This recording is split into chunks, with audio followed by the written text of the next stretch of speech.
ذرا ہٹکے میں خوش آمدید. شاہزیب جیلانی، ذرا کھوڑو اور وسط اللہ خان کا سلام قبول کیجیے. اسرائیل اور حماس کے درمیان عارضی جنگ بندی کی خبر کا عالمی سطح پر خیر مقدم کیا جا رہا ہے. یونائیٹڈ نیشنز کے سیکرٹری جنرل نے اسے خوشائن قرار دیا ہے. اسی طرح مصر کے جنرل سیسی نے اس کو ویلکم کیا ہے. فلسطینی صدر محمود عباس نے، چین نے اور برطانیہ کے وزیر خارجہ ڈیوڈ کیمرن نے بھی اس کو ویلکم کیا ہے.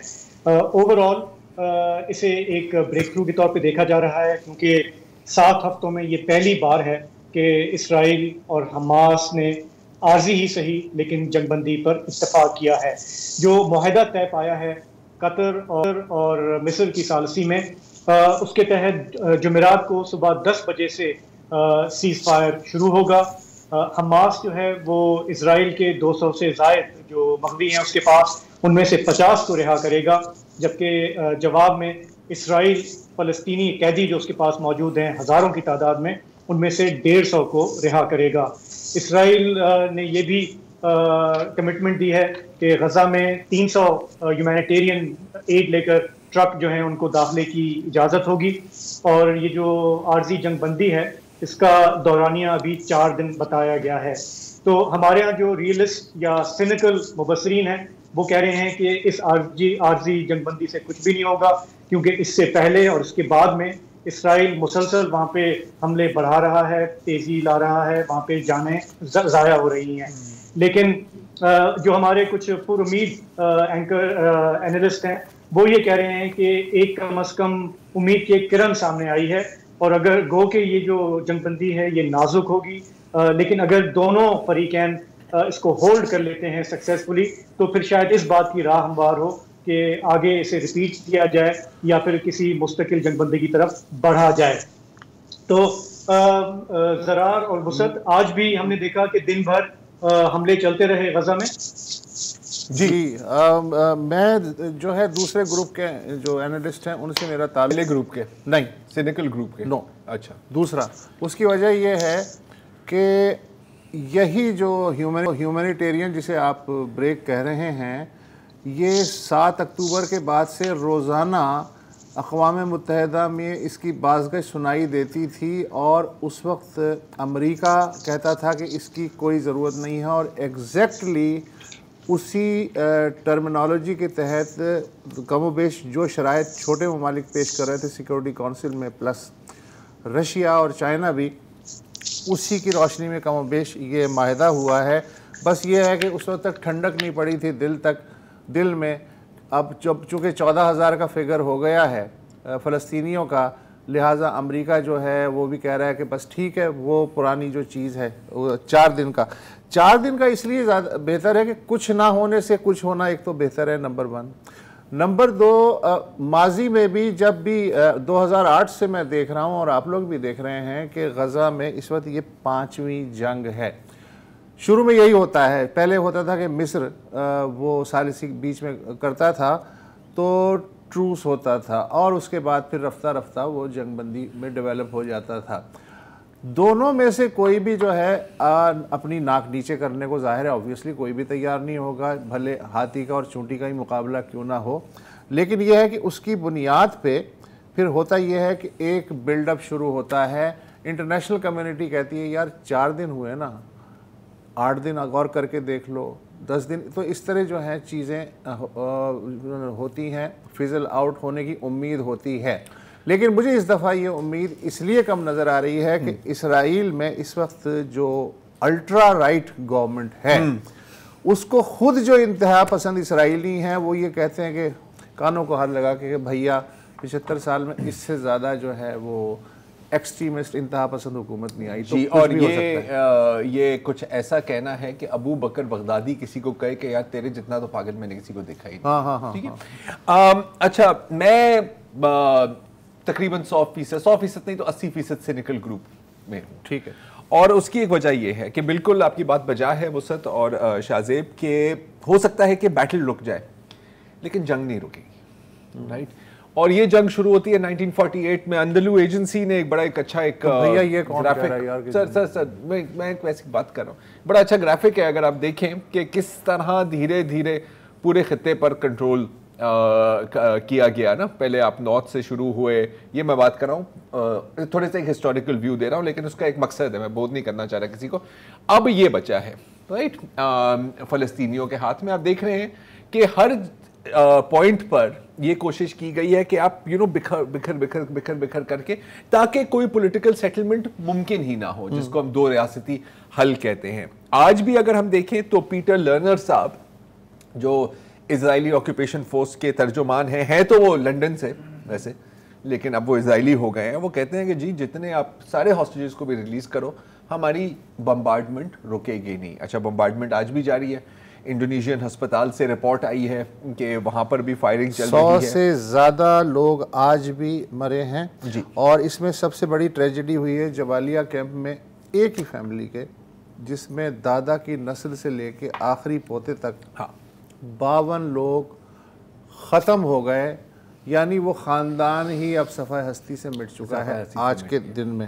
تو اچھا, پھر وہ خان یونس میں آج اجتماعی تدفین ہوئی. جی جی بالکل, یہ آپ ذرا ویڈیو لگائیں اجتماعی تدفین کی. یہ میں آپ کو ایک بات بتاؤں, یہ پہلی دفعہ دفنائے نہیں جا رہے. یہ وہ ہیں جو الشفا میں شہید ہوئے تھے, ان کی شناخت نہیں کی جا سکتی تھی. ان کو الشفا کے صحن میں دفنایا گیا. وہاں سے پھر اسرائیل نے ان کو ایکزیوم کیا, ان کی قبر کشی کی, اور اپنے حراست میں لے لیا, پتہ نہیں کیوں. اب اجازت لاشوں کو حراست میں لے لیا, اور اب اجازت دی ہے کہ نہیں یار آپ چاہیں تو ان کو آپ دفنا سکتے ہیں دور جا کے. مجھے یاد ہے کہ ایک وقت تھا کہ جب کوئی میس گریو ڈسکور ہوتی تھی نا, لوگ کہتے تھے یار یہ کیسے ہو گیا, یہ کیا چل رہا ہے. آپ کے سامنے ہے اب سب آرام سے نہیں ہو رہی, اب تو نئی بنائی جا رہی ہے. ایک اور ڈیولپمنٹ جو ہے وہ چھوٹی سی ہے. آپ کو پتہ ہے کرسمس آنے والا ہے. حضرت عیسیٰ علیہ السلام فلسطین میں بیت الحم میں پیدا ہوئے تھے. بیت الحم کے چرچ نے کہا ہے کہ اس بار ہم کرسمس نہیں منائیں گے. یہ بھی ایک ڈیولپمنٹ ہے. تو جنگ جاری رہے گی ایک, اور یہ تو مطلب ان کی ہر سٹیٹمنٹ اگر آپ اسرائیل کی جاری کریں کہ بھئی وی ول کنٹینیو آور آپریشنز, اور اس میں ان کو پوری بائیڈن کی سپورٹ ہے. بائیڈن نے شاید ان کو بتایا ہوگا کہ یار میرے پولنگ نمبرز کافی گر رہے ہیں, کچھ تھوڑا بہت کر لے تاکہ میں لوگوں کو کچھ دکھا سکوں یار. لیکن ایک بڑی مزیدار چیز ہے. جی نہیں, میں صرف یہ کہہ رہا تھا آپ کی بات کو ہی آگے بڑھاتے ہوئے کہ میرا نہیں خیال کہ کوئی بھی ایکسپیکٹ کر رہا ہے کہ ملٹری اسٹریٹجی جو ہے حماس کی یا اسرائیل کی وہ بدلنے جا رہی ہے. دونوں جو ہے وہ اپنے حملے جاری رکھنا چاہتے ہیں. ایون دو کوئی بیلنس تو ہے نہیں. اسرائیل کے پاس جو فائر پاور ہے, جو اس نے کی ہے, اس کا حماس سے مقابلہ تو نہیں ہے, لیکن فار ایکسپریشن سے دو فریق تو اس کے ہیں اور دونوں کوائٹ ڈٹرمنڈ ہیں. تو ابھی جو یہ جو عارضی جنگ بندی ہے, اس میں اگین ہم صرف یہ ایکسپیکٹ کر سکتے ہیں کہ اس وقت جو لوگ مشکل میں ہیں, جو در بدر ہیں, جن کے پاس پانی نہیں, فیول نہیں, دوائیں نہیں, ڈاکٹرز نہیں, ان میں سے شاید کچھ کو تھوڑا ریلیف مل جائے. میں صرف اتنا کہوں گا کہ دیکھیں 14,000 تو ہم نے کہہ دیا کہ جو ہمارا اندازہ ہے اب تک اموات ہو چکی ہیں, لیکن اگر اس پاز کے وجہ سے کچھ لوگوں کی جانیں بچ جاتی ہیں تو کوئی حرج نہیں اس میں. نہیں حرج کوئی نہیں ہے, کوئی یہ نہیں کہہ رہا. میں نے کب کہا ہے کہ اس میں حرج ہے یار. میں ایک لارجر پرسپیکٹو میں بات کر رہا ہوں نا. اور بالکل دیکھیں پاز ہونا چاہیے. آپ کسی بھی ٹارچر چیمبر کی خبریں اگر آپ نکالیں تو مستقل تو ٹارچر کسی کو نہیں کیا جاتا نا, بیچ میں پانی کا گلاس بھی پلایا اور ہمیں یہ فائدہ ہے کہ اب جو خبریں ملبے تلے دب گئی ہیں. اچھا, اب یہ آپ نے اچھی بات ہے کہ آپ نے یہ ذکر کیا. ابھی میں پڑھا تھا پولیٹیکو میگزین میں, ان کا ایک اندر کا سکوپ ہے. تو یا شاہزیب یہ سننے کی بات ہے کہ بائیڈن ایڈمنسٹریشن نے کہا کہ یار ایک تو دیکھو ہمیں نیتن یاہو کی پتہ نہیں کیا اس کا فائنل پلان کیا ہے, اس کے کوئی اسٹریٹجی نہیں ہے, لیکن یہ جو ابھی جو عارضی جنگ بندی ہوئی ہے نا, اچھا ایک تو وہ کہہ رہے ہیں کہ یار اس میں ہمیں نہیں لگ رہا کہ کوئی لانگر سیز فائر ہوگی. ٹھیک ہے, تو 4 دن بعد ہم وہیں ہوں گے جہاں پہ ہم تھے, ایک بریک ملے گی بے شک. تو اس نے کہا کہ یار کچھ جو بائیڈن انتظامیہ کے لوگ ہیں انہوں نے کہا کہ یار اس میں ایک تھوڑا سا ایک نقصان ہمیں پہنچ سکتا ہے. پوچھا کیا؟ وہ کہ یار یہ 4 دنوں میں نا جو سارے صحافی ہیں وہ شاید ان کو ایکسیس مل جائے زیادہ غازہ کی, اور جو وہ رپورٹ کریں گے نا اس سے اسرائیل کے خلاف پبلک اوپینین برا ہو سکتا ہے. اسرائیل بدنام ہو جائے گا. اور اسی لیے جتنے بھی مقامی صحافی ہیں ان کو, ان کے پورے خاندانوں کو ٹارگٹ کیا گیا. آج میں دیکھ رہا تھا ممتاز عزیز آئب, آپ کو پتا ہے کہ چند ہی بچے ہیں نا, ایک بسام ہے, 2-3 اور ہیں, ان میں سے ایک ممتاز صاحب ہے. ممتاز صاحب کا کہنا ہے کہ میں جہاں پہ بھی جاتا ہوں نا,